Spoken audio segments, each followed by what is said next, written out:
Bienvenue dans l'univers vibrant de compteurs qui s'animent. Ceci est une vidéo-réponse à Sébastien de la chaîne Jasage de jeux de rôle qui dit qu'il est jaloux des compteurs qui mettent en scène des trucs vraiment épiques et des révélations qui vont troubler et traumatiser les joueurs et les personnages pendant des siècles. Ce sentiment, je le vis présentement avec ma partie de Terre d'Amarande, dans laquelle je suis joueur avec le créateur du jeu. Il y a des révélations vraiment gigantesques sur l'univers et sur nos persos. On dirait que chaque fois que je crois connaître une partie de la vérité sur cet univers, Daniel défait une partie de mes croyances. Et puis les PNJ, chaque fois que je commence à comprendre des liens et à avoir un aperçu de la tapisserie globale, je réalise que je suis peut-être dans l'erreur.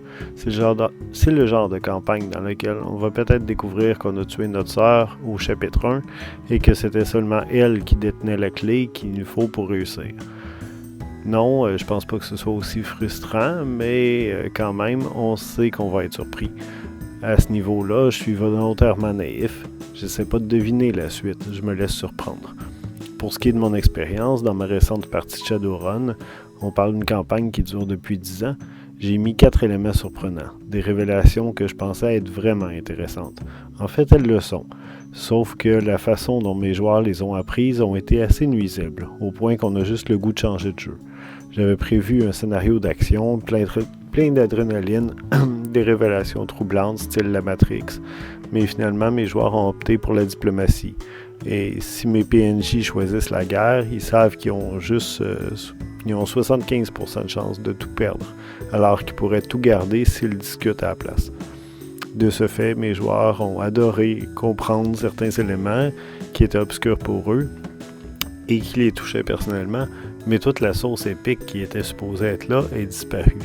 Pourtant, ça avait très bien commencé avec une Madame Johnson qui leur avait fait voler un truc, puis qui essaie de les kidnapper, avec un beau combat sur une autoroute, avec des métacréatures et un dragon. Je pense que dans ma vie de conteur, j'ai fait des games qui étaient épiques, avec des révélations surprenantes, mais c'est clair que j'aimerais en faire plus souvent. Donc moi aussi, je suis jaloux, et j'ai malheureusement aucun truc à t'offrir, cher Sébastien, sinon celui de faire des antagonistes qui refusent d'utiliser leur cerveau et qui refusent de survivre. Donc, qui frappent et... c'est ça. Merci de m'avoir écouté. Ajoutez-vous 2 XP, 3 si vous buvez du Baclé comme de l'eau et 5 si vous nous donnez des trucs pour rendre nos parties plus épiques ou pour tuer nos microbes.